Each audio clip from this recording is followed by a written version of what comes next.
year, we're going to have a lot of changes on this channel. A lot of very fun and exciting things. Hopefully, better quality video, hopefully better quality sound, and I just have a lot of fun plans ahead for you guys. I have someone that's helping me with a lot of this. Shout out to Lee for being amazing. And things are gonna be awesome. We're gonna have better costumes. Everything's gonna be so good. But with that in mind, I was kind of wondering for how to make this video better. I mean, all my gangster series videos, I kind of go a little all out, and this one, I just didn't really know what exactly to do. So as you can tell, I decided to call someone in to help me with that. So everyone, please give a big warm ASMR welcome to a familiar face that I think you all will love. Angelica. Hi. So, Angelica is actually oldest twin by 10 minutes. Yeah, she is. She's humble too. But she will be helping me retell the tale that I have for you today. It's honestly very crazy. Incestual. Yeah, a little bit. Allegedly. But very wild story that we have for you today. Yeah, it's weird that this is the video we joined for. It's about twins. I don't think that's that weird. There's some theories that they're saying. Yeah, like, there are theories, but let's be positive about this. Okay, don't look at yourself, by the way. Look at them. Look at me up. But that makes their whatever. Yeah, this will be fun. All right, let's be positive about it though.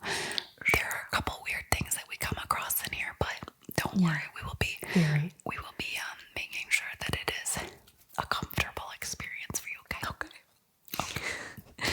So let's get ourselves nice and comfortable. Grab yourself a nice glass of wine, like I have myself. I'm drinking the same rosé I've been drinking for forever because I keep leaving it in my filming room and then forgetting about it. What are you having out? Gin. Disgusting. Okay, delicious. That's delicious. Anyway, let's get yourselves nice and comfortable.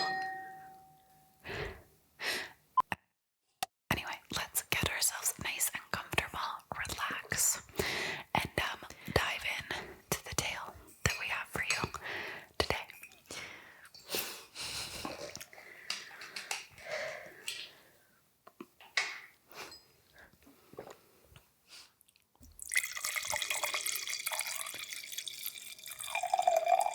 That actually sounds amazing. Thank you. Might as well. That sounds so good. Right? I mean, but yeah, it's a good sound, I think. I don't know. I love it. But okay, now let's get ourselves comfortable and let's dive into the very insane story of the Kray Twins. So the script's right here, obviously. Your screen's there. Your text is in blue. Oh. I'll read Okay, it so that I know it's good. Okay, don't worry. I won't scare my subscribers. So the Kray Twins are Ronald, aka Ronnie, and Reginald, or Reggie Kray. They were both born, obviously, on October 24th in 1933 in Haggerston, East London. I love London. Yeah, I always wanted to go. True. I see. Like, you're already really getting into it. Just I mean, you just relax. You don't need to make side comments constantly. You make notes all the time on your videos. But you do constantly. I've seen her in editing. Just drink your gin.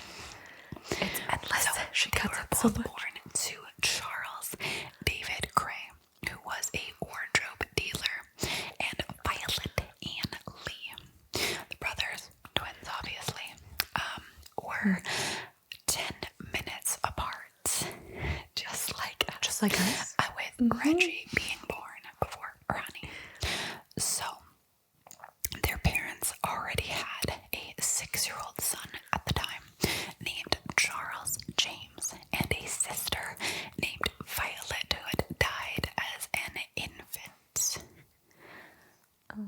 Yeah, they had something called diphtheria. like a sore throat and a fever. Yeah, exactly. Kind of like thrush. I know. Maybe not. I'm just so I good. don't know. No.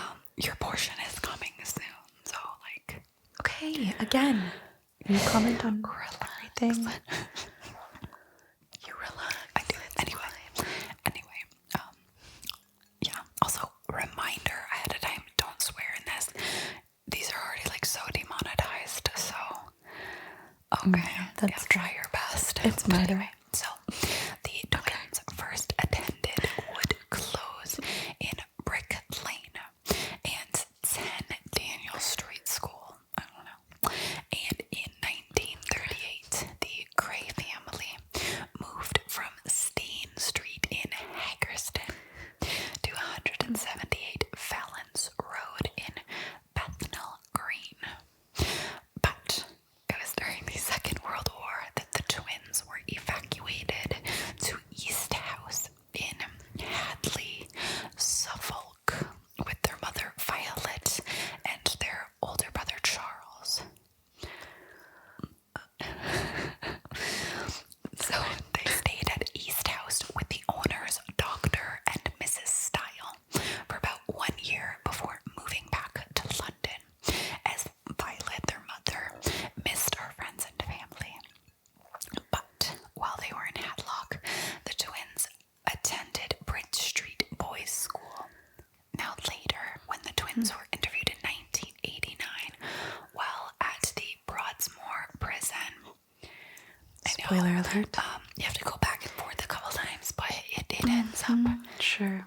being a full-rounded story. Whatever. But anyway, so Spoil Ronnie things, described Whatever. Hadsley as their first time in the countryside. What appealed to the twins was the quietness, the peacefulness of it, the fresh air, nice scenery, nice countryside. Different from London. We used to go to a big hill called Constitution Hill and used to go sledding there in the winter's time. Yeah, I loved it there.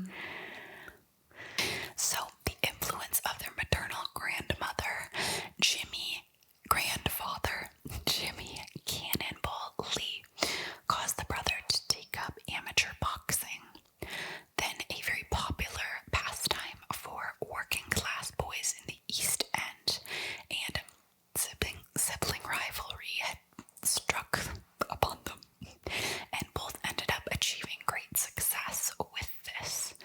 Yeah, just read right there. Do you see where my mouse is pointing? Very cool. So this is my part. So they're called into the army, and things are getting real for them.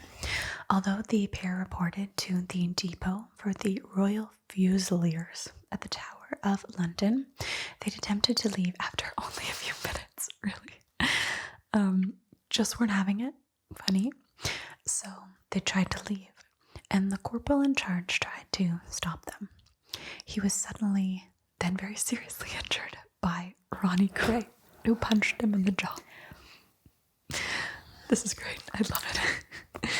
The Krays then walked back into their East End home, determined it. They were then arrested the next morning by the police and turned over to the army. Yikes. So in September, while AWOL, which is absent without leave, yet again, they assaulted a police constable who tried to arrest them. Well, I just feel bad for them now.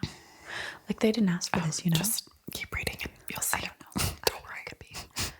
So they became among the last prisoners to be held at the Tower of London before being transferred to Septon Mallet Military Prison in Somerset for a month to await court-martial. Rough. Very rough. But after they were convicted, both were sent to the Buffs Home Countries Brigade Depot Jail in Canterbury, Kent. However, it became clear that they were both to be dishonorably discharged from the army, and the twins' behaviors became worse. So, they'd dominated the exercise areas outside of their one-man cells. That sucks, hey?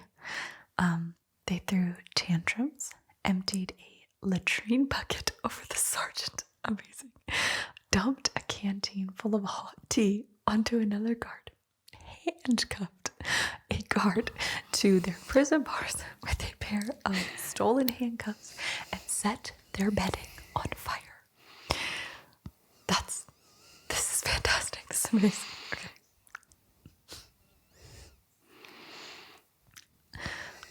I love this. Okay, this is great. They're badass. Okay. So they eventually moved to a communal cell, okay, where they'd assaulted their guard with a vase and escaped after being quickly recaptured. They'd spent their last nights in military custody in Canterbury, drinking cider, eating crisps, and smoking cigarillos, courtesy of the young national servicemen acting as their guards. The next day, the Krays were transferred to a civilian prison to serve sentences for the crimes they committed while AWOL. That's fantastic. Well, let's continue. Drink some more of your gin there. You did really good, by the way.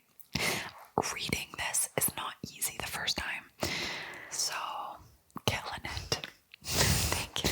Okay, so let's talk more about their criminal careers. Okay. So their criminal records and dishonorable discharges from the Royal Fusiliers ended their boxing careers. No question. No question. And the brothers turned to a life of crime full time. We should have Really? Yeah, why not? I mean, could have been fun. You thought they'd like you more. Yeah, you guys like me more.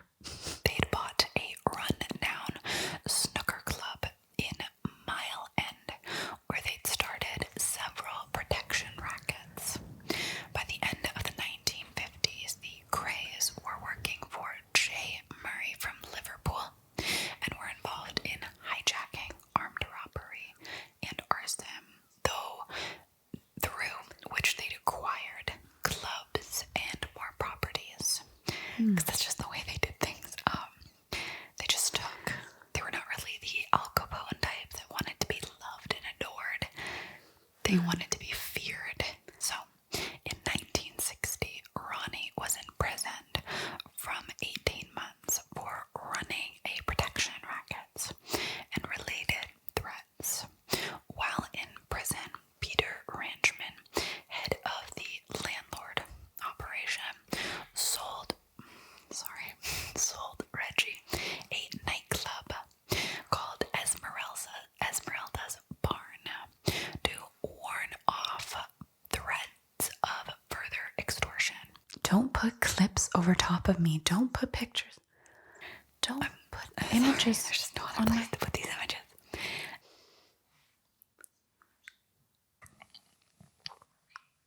The location is now where the Barclay Hotel stands, which is pretty cool. I don't need pictures to make it more interesting. So, this increased the Krays' influence in the West End by making them celebrities as well as criminals, although again, they really didn't care too much, especially about being liked, or at least by people in their gang. So, the Krays' influence made it so that they'd adopted a norm according to which anyone who failed to show any respect to them would be severely punished. They were assisted by a banker named Alan Cooper, who wanted to protect the Krays against the Krays. Who wanted protection against the Krays' rivals, the Richardsons, based in South London. And again, the Krays were so violent towards any and everyone to get that respect from people, and it worked. People feared them, people respected them, they did not mess with them. So, in the 1960s, the Kray brothers were widely seen as prosperous and charming celebrity nightclub owners, and incredibly violent if you knew them better. But they were a huge part of the swing in London scene. A large part of their fame was due to their non-criminal activities.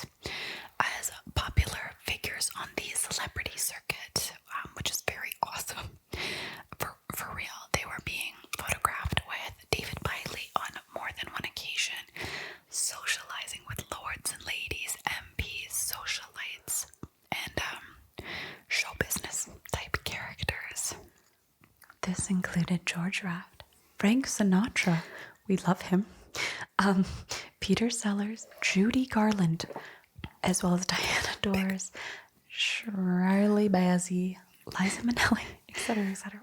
That's fantastic. Judy, Frank, Liza, love you. Big fans. And you didn't need pictures. Come on. Well, I lied.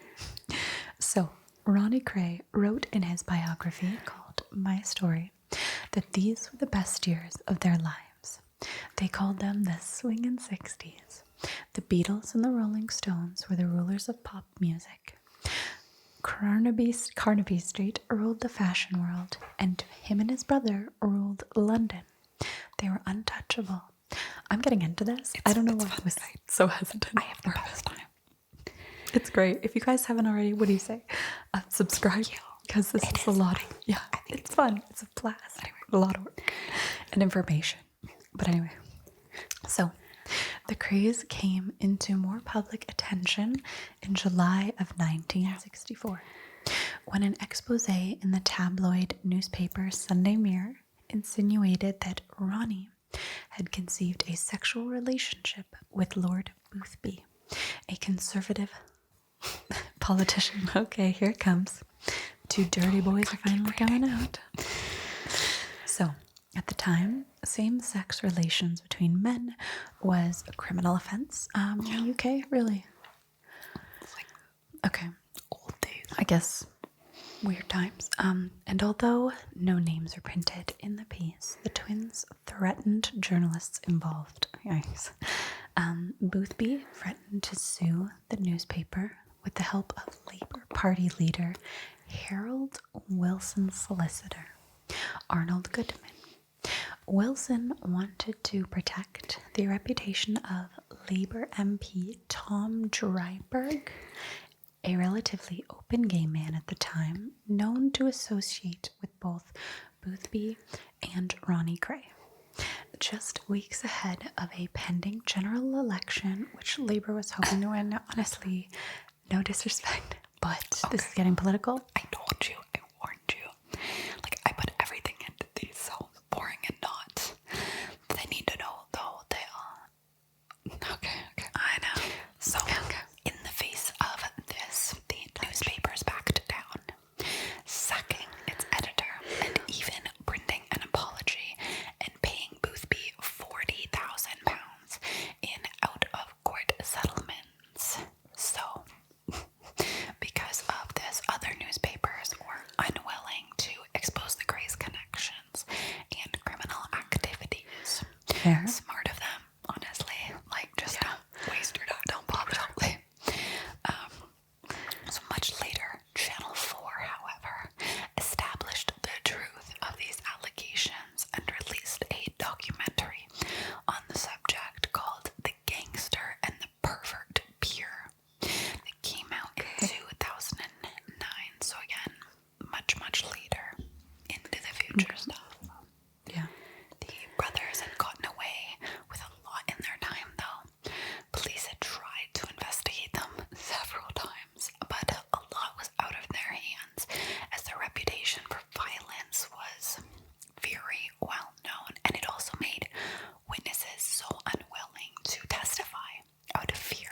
So there was there was also a problem for both main political parties. The Conservatives Party was unwilling to press the police and end the Krays' power for fear that the Boothby's connection would again be publicized, and the Labour Party in power from October of 1964 with a wafer-thin majority of the House of Commons and prospect of another general election needing to be called in the future, did not want Dryburgh's connection to Ronnie Kray and his sexual predilections to get into the public realm. Don't yawn. I'm not. But I mean, it was the time frame. Things were weird then. Again, I'm only reading with marks. It's boring, so be grateful. Okay, whatever. But Thank I'm you. not only reading the boring parts, so. Your channel. Okay. Whatever. I'll So, just start. on March 9th in 1966, Ronnie Kray I thought I wasn't recording and I almost fainted. Oh God. Whitechapel ended up shooting and killing George Cornell, a member of the Richardson gang, a rival of the South London gang. The day before, there had been a shootout at Mr. Smith's nightclub in Catford that involved the Richardson gang and Richard Hart, who was an associate of the Krays, whom was shot dead. So Ronnie said nope to that and basically held a public shootout. This had led to an arrest of almost all of the Richardson gang.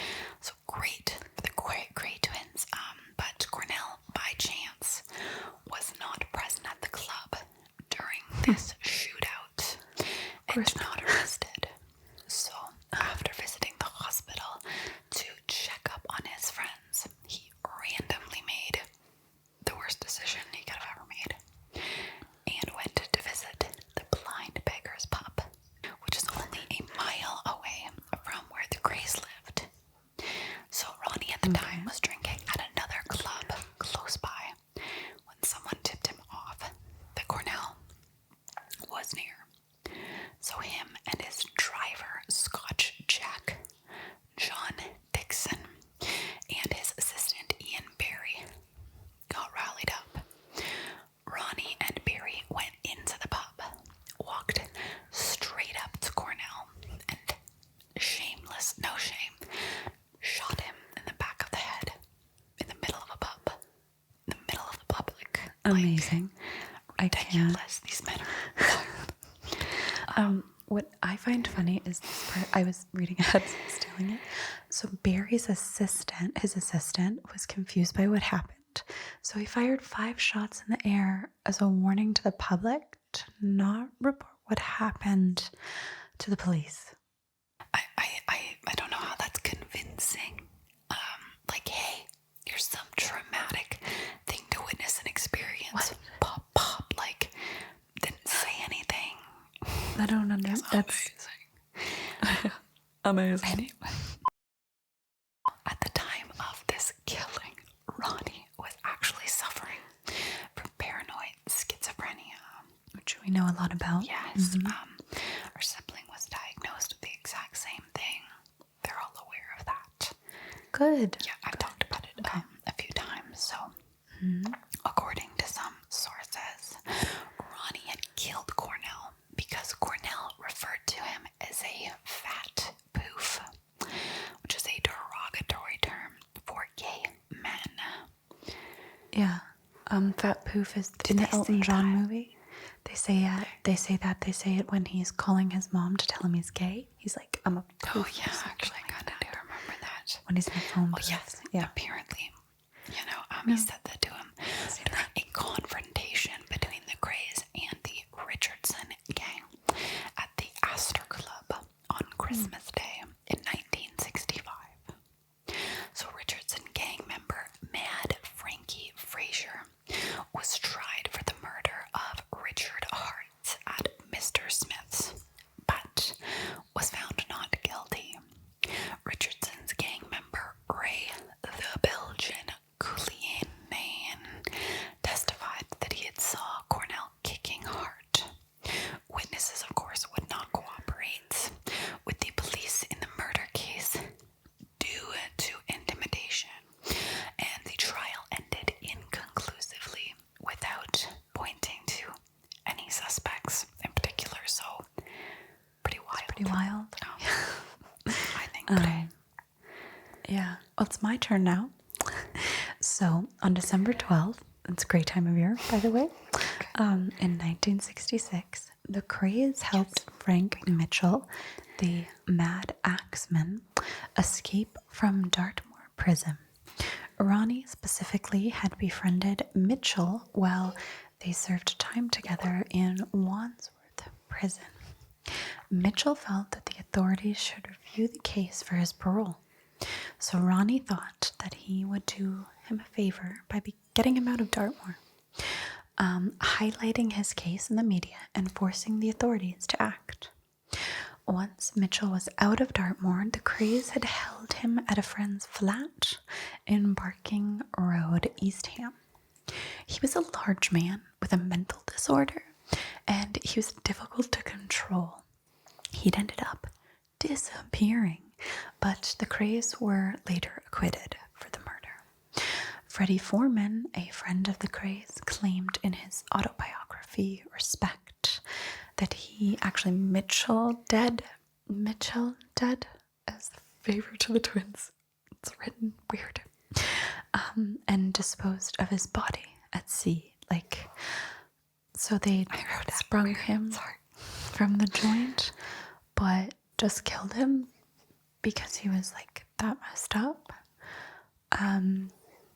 They wanted to help him and then they couldn't. I guess so. That's the thing with some of these cases. You honestly don't get as much detail about certain things that you'd like, especially gangster stories. It's so big. I know. And if they're older cases too, it's even worse. So rough.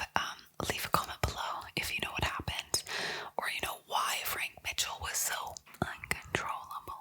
Pop. But anyway, the Krays' criminal activity had kept going, and they'd remained hidden behind both their celebrity status and seemingly legitimate businesses. They were established businessmen, and their gang had been established a long time, and they were referred to as the firm gangsters. Yes. The firm gang, whatever.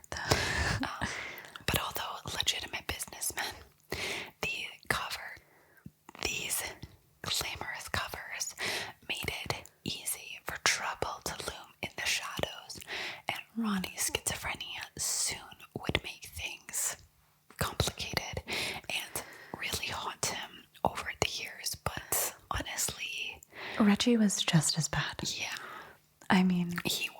Okay, he was. In 1965, Reggie had married a woman named Frances Shea.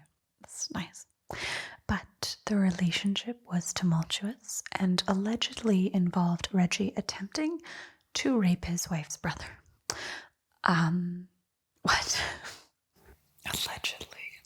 I thought he was straight. I thought Ronnie was gay, but not Reggie. It says allegedly. We will never know. I guess. But that's a bold claim to rape her. Okay. Yeah. So Ronnie was known as the Queen Mother in London's gay underworld. He was gay, but Reggie allegedly had bisexual tendencies. So that's kind of a little bit of clarification there. So, yes. So, fair enough. But I guess his wife, he just may have tried to do something with her brother, may not have. As stated before, he was just as unstable as his brother. He actually knew that his wife, this is just another example of how unstable he was, but he knew that his wife was afraid of blood, for example, and very afraid, and because of this, decided to cut his hand open and bleed all over her as she slept, because he is an insane person. I know. Yeah. Anyway, apparently Pearson, whom had wrote an in-depth book called Legend of the Brothers, refers to this time of Reggie's life and relationship as a dark episode of domestic violence. The film would have you believe that Reggie beat and raped his wife, but there's actually little proof to none of physical abuse, based on that his wife insisted Reggie was never violent with her when they were together. But regardless, the marriage quickly fell apart, and she'd actually battled with mental illness herself for a long time and had attempted to end her life several times. She actually later committed suicide in 1967, which is pretty intense. It was 2 years after their marriage. And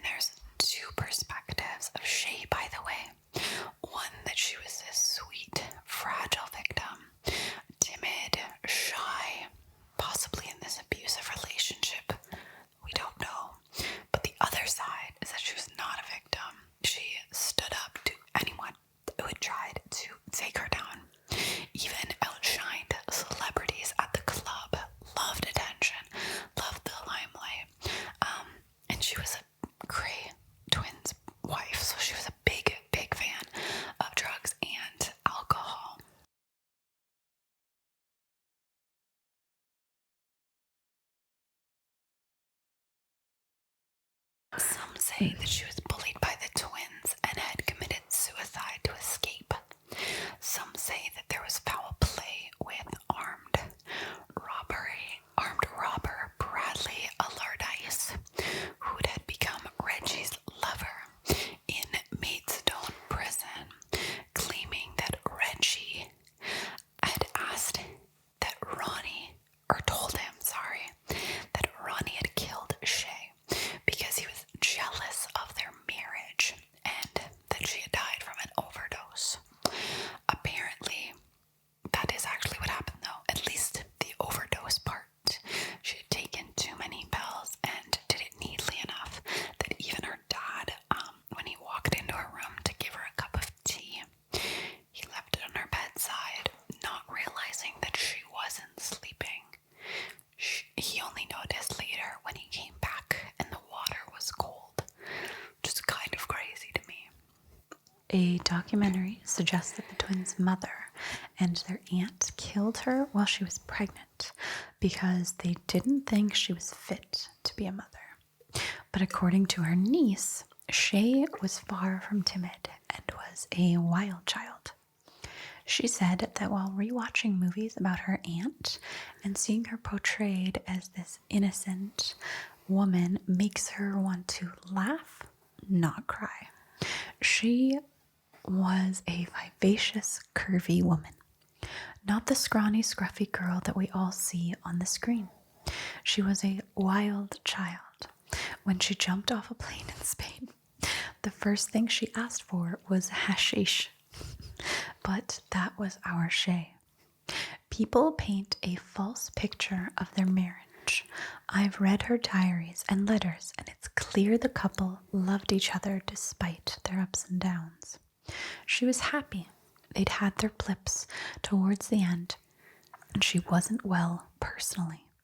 That came through in a lot of what she had written, but she was in love with Reg. And all of this comes from her niece, right? So, I don't know. This niece also said that she was with them often when she was a child.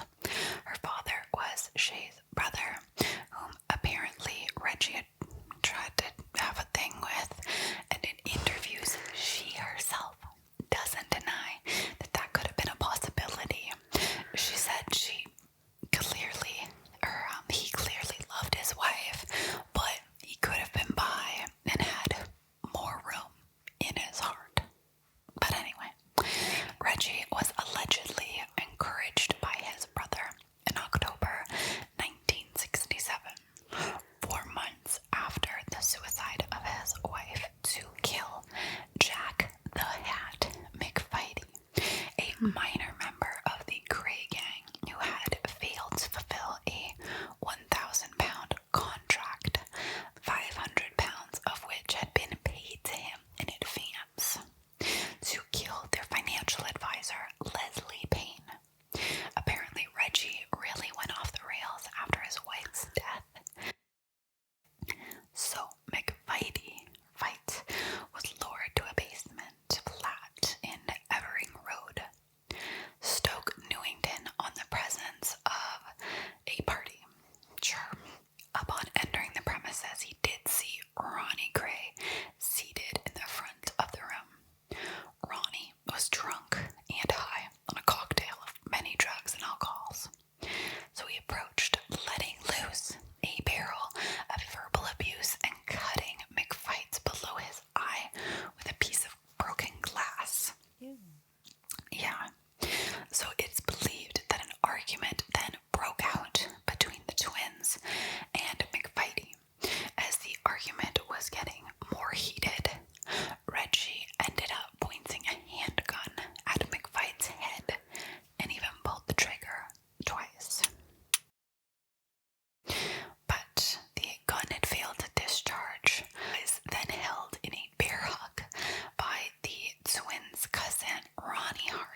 Yeah.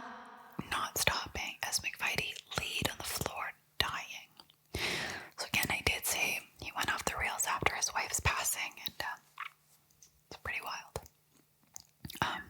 So at this moment, Reggie had committed a very public murder against someone who many of the members of the firm did not feel deserved to die.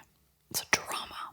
In an interview in 2000, shortly after Reggie's death, Freddie Foreman revealed that McVitie had a reputation for leaving carnage behind him due to his habitual consumption of drugs and heavy drinking, and his having threatened to harm the twins and their family.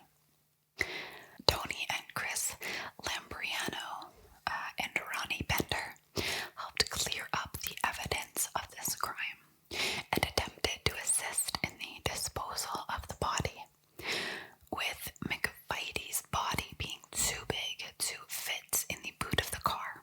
The body was wrapped in an eiderdown and put in the back seat of a car. Tony drove the car with the body, and Chris and Bender followed behind. Crossing the Blackwall Tunnel, Chris lost Tony's car and spent up to 15 minutes looking around Rotherhithe area. They eventually found Tony outside St. Mary's Church, where he had ran out of fuel, with McVitie's body still inside the car. Wow, that's a lot.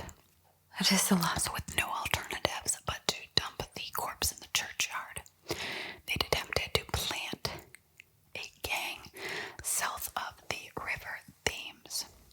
The body was left in the car, and the three gangsters then returned home. So Bender went on the phone with Charlie Kray, informing them that it had all been dealt with. However, upon finding out where they had left the corpse, the twins were livid and desperately phoned Foreman, who was running the pub in Southwark, to see if he could dispose of the body. So with dawn breaking, Foreman found the car, broke into it, and drove the body to New Haven, where the help of a traveler man.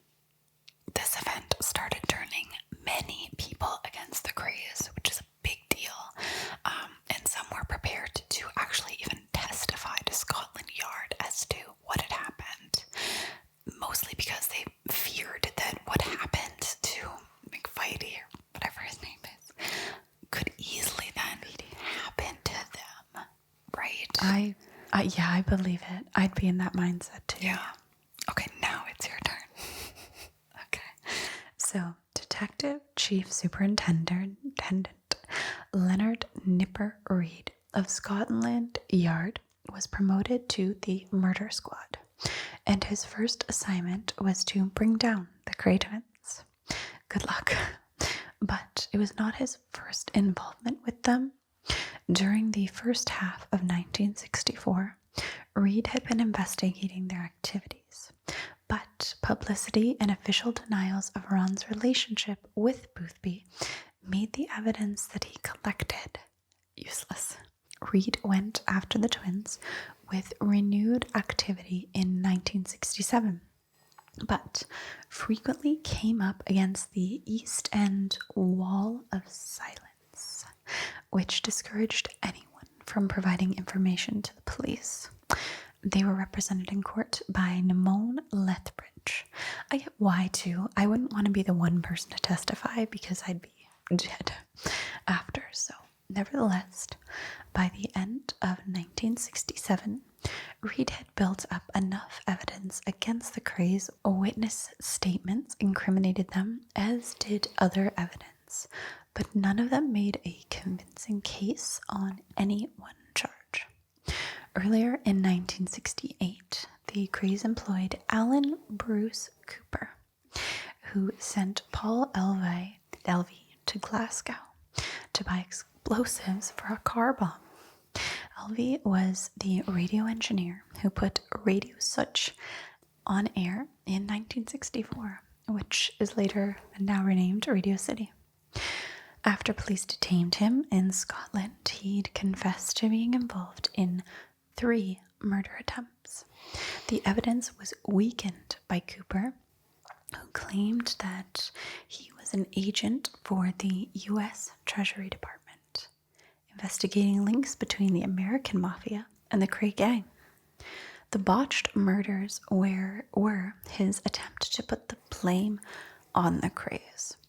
Cooper was being employed as a source by one of Reed's superior officers, and Reed tried using him as a trap for the Krays, but they avoided him. Eventually, Scotland Yard decided to arrest the Krays on the evidence already collected, in the hopes that other witnesses would be forthcoming once the Krays were in custody. On the 8th of May, 1968, the Krays and 15 other members of the firm were arrested. Exceptional circumstances were put in place to stop any possible cooperation between any of the accused. Nipper Red then secretly interviewed each of the arrested and offered each member of the firm a deal. If they testified against the other, they'd get the deal. Whilst in prison, the Krays had come up with a plan, which included having Scotch Jack Dixon to confess to the murder of Cornell, Ronnie Hart to take the McFight murder, and Albert Donahue to stand for Mitchell. So Donahue told the twins directly that he wasn't prepared to be cajoled, the word I used here, into pleading guilty, which they were furious about, obviously. Fair He enough. then informed Reed via his mother that he was ready to cooperate. Reed had set up another secret interview, and Donahue was the first to tell the police everything that he knew. Ronnie Hart had initially not been arrested and was not a name initially sought after by the police. With Donahue's testimony, Hart was then hunted down, found, and arrested.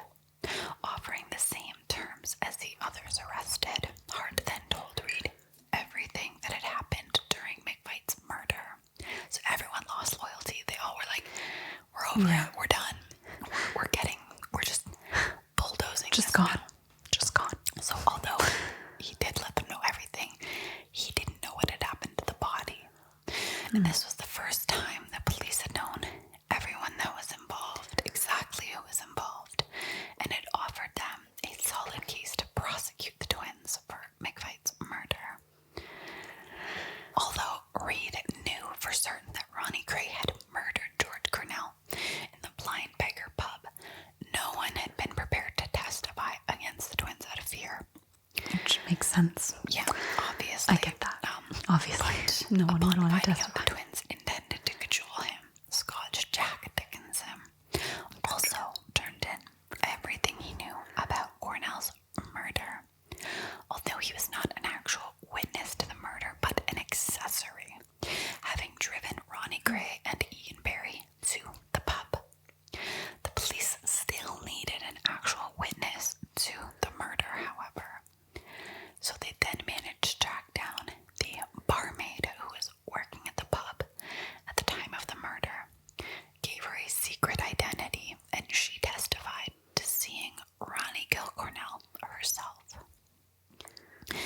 So Frank Mitchell's escape and disappearance were much harder to obtain evidence for, since the majority of those arrested were not involved with his planned escape and disappearance, so a little harder.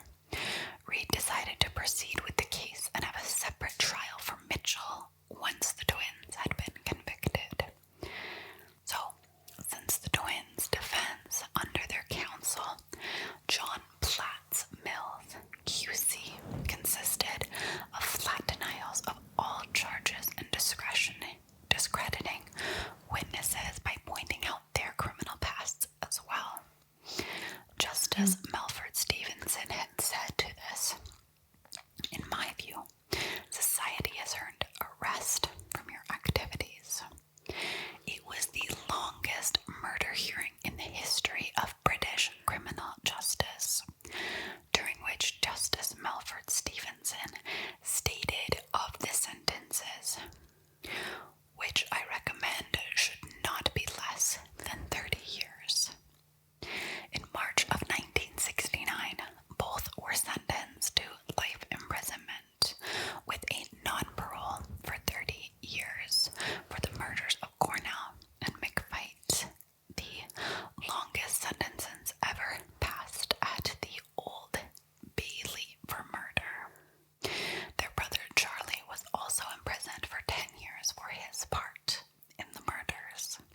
Wow. It's neat. Yeah. Neat. So in their later years. Yes. In their later years. I feel like I'm talking so much now. But anyway. It's your channel. In their later years, Ronnie and Reggie Kray were allowed under heavy police guard to attend the funeral service of their mother Violet on August 11th of 1982, following her death from cancer a week earlier. They were not, however, allowed to attend her burial in the Kray family plot at Chingford Mount Cemetery. The funeral was attended by celebrities including Diana Dors and underworld figures known by the Krays. Underworld figures. To avoid the publicity that had surrounded their mother's funeral, the twins did not ask permission to attend their father's funeral in March of '83. So Ronnie Kray was a Category A prisoner. He'd denied almost all liberties and was not allowed to mix with other prisoners. He was eventually certified insane, his paranoid schizophrenia being tempered with constant medications, and in 1979 he was committed and lived the remainder of his life in Broadmoor Hospital in Crowthorne, Berkshire. Reggie Kray, constantly being refused parole, was locked up in Maidstone Prison for 8 years, Category B. In '97, he was transferred to Category C, Wayland Prison in Norfolk. So, it was in 1985, officials at Broadmoor Hospital had discovered a business card of Ronnie's that led to evidence that the twins from separate institutions were operating Krays Enterprises, which is a lucrative bodyguard and protection service for those in Hollywood, together with their older brother Charlie and an accomplice at large. Among other celebrity clients, there was Frank Sinatra, who'd hired 18 bodyguards from Krays Enterprise on his visit to the 1985 Wimbledon Championships. And documents released under Freedom of Information laws revealed that although officials were concerned about this operation, they believed that there was no legal basis to shut it down. Yeah. I mean, I get that. I sprinkled a lot of this stuff already into the story, what you're about to hear, but here's some formalized versions in case I missed anything crazy. So, Ronnie wrote a book called My Story, and a comment to writer Robin McGibbon on the Kray tapes. Ronnie states, "I'm bisexual, not gay, bisexual." In the 1960s, he also planned to marry a woman named Monica, whom he had dated for nearly 3 years, calling her the most beautiful woman he'd ever seen. This is mentioned in Reggie's book, The Born Fighter. Also, extracts are mentioned in Ron's own book, My Story, and in Krays' book, Kate Kray's book, Sordid Murder, Madness, and Marriage, as well as Free at Last. Ronnie was arrested before that he had the chance to marry Monica, and although she married his ex-boyfriend, yeah, I'm reading that right, okay. She married his ex-boyfriend. 59 letters sent to her between May and December 1968, when he was still in prison, show that Ronnie still had feelings for her, and his love for her was very clear. He referred to her as my little angel and my little doll. She also still had feelings for Ronnie, and these letters were actually auctioned off in 2010. A letter that Ronnie sent to his mother, Violet, from prison in 1968 also refers to Monica. If they let me see Monica and put me with Reg, I could not ask for more. He went on to say, with many spelling mistakes, by the way, Monica is the only girl I have liked in my life. She is lovely. Terrible spelling. Little person, as you know. When you see her, tell her that I am in love. It's Luve. With her more than ever. Ronnie subsequently married twice, marrying Elaine Mildner in 1985 at Broadmoor Chapel before the couple had divorced in 1989. Following which he married Kate Howard, whom he divorced in 94. Yeah. Kate lived for a number of years in Headcorn, Kent, in Forge Lane. In an interview with author John Pearson, Ronnie indicated that he identified with the 19th century soldier Gordon of Cardome. Gordon was like me, homosexual, and he met his death like a man. When it's time for me to go, I hope I do the same. Okay. Sure. Go off. And then there's Reggie. So Reggie married Frances Shea in 1965, which we know. Died by suicide 2 years later.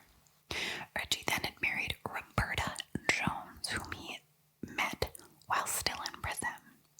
She was helping to publicize a film he was making about Ronnie, whom had died in the hospital 2 years earlier. There really isn't much more to Reggie that wasn't already in this story, actually. But here's some controversies for you. So there was a long-running campaign with some minor celebrity support to have the twins released from prison. But successive home secretaries vetoed the idea, largely on the grounds that both Krays' prison records were marred by their violence towards other inmates. The campaign gathered momentum after the release of a film based on their lives called The Krays in 1990. Produced by Ray Burtis, and it starred Spando Ballet brothers Martin and Gary Kemp, who played the roles of Reggie and Ronald. Ronald and Reggie, by the way, received £255,000 for the film, so they made money off of it. They got It's pretty good. Pretty good settlement. I'm in. Reggie had wrote, I seem to walk a double path most of my life. Perhaps an extra step in one of those directions might have seen me celebrated rather than notorious. That's so sad. That's a very bold quote. Yeah. Others cited Reggie's violent prison record when he was being detained separately from Ronnie, and argued that in reality, the twins' temperaments were different, or were very little different. Reggie's married to Shay. A little bit more on that. Lasted about 8 months. And when she left, the marriage was never formally dissolved. And a lot of it was that when she left and she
Ronnie died on March 17th in 1995 at the age of 61 at Wexham Park Hospital in Slough, Berkshire.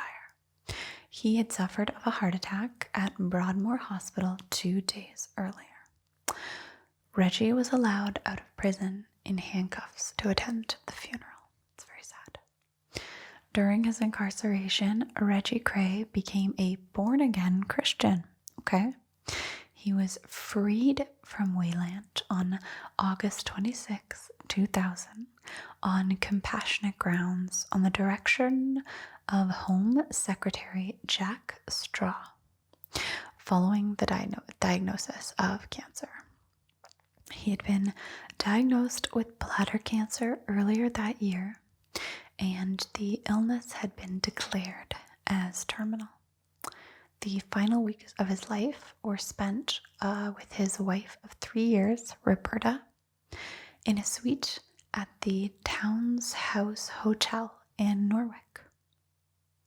After he left the Norfolk and Norwich Hospital on 22 September 2000, on October 1st, Reggie had died in his sleep. 10 days later, he was buried beside his brother, Ronnie, in Chingford Mount Cemetery. During the funeral, crowds of thousands lined up to applaud. Ronnie and Reggie's older brother, Charlie Kray, was released from prison in 1975 after serving 7 years of his 10-year sentence for his role in their gangland crimes. Charlie was sentenced to 12 years imprisonment in 1997 for conspiracy to smuggle cocaine in an undercover drug sting. He actually died in prison of natural causes on April 4th, 2000. He was 72 when he passed, and with Reggie allowed out of prison to attend his brother's funeral. That was a lot. Thank you so much for bringing me on here today. No, thank you.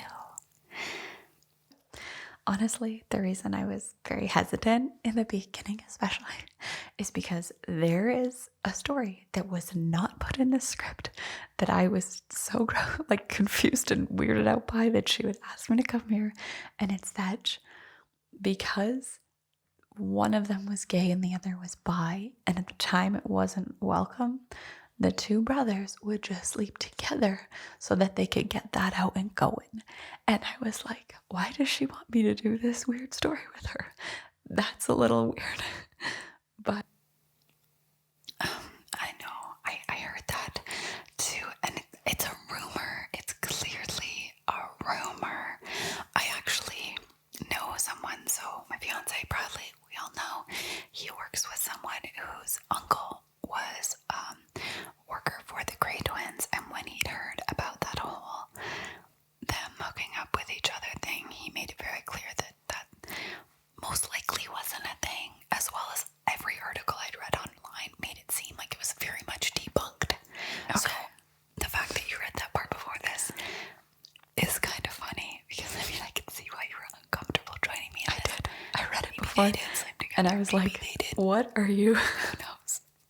It seemed debunked, so I thought it was irrelevant, but we're bringing it up apparently, so maybe they didn't. Okay. Anyway, so thank you so much for coming today for today's video. Honestly, everybody give a big thumbs up for Angelica coming in, for Al being here. It wasn't. And it's a lot to do, and it's weird if you've never whispered into a mic for over an hour. So thank you so much for coming. I hope you had fun. I had fun. Like and subscribe if you'd like to see more content like this. But with that all being said, what do you guys think of today's story? Had you heard it before? Is this new? Did I miss stuff? It's this story. Gangster stories are so massive. There's always going to be content missing out here. But let us know what you thought of today's please everyone in comments below. I had a great time researching it. I had an awesome time hanging out with you today, and you guys as well. I look forward to seeing you all again next week. Me, not us. And yeah, going over yet another crazy, wild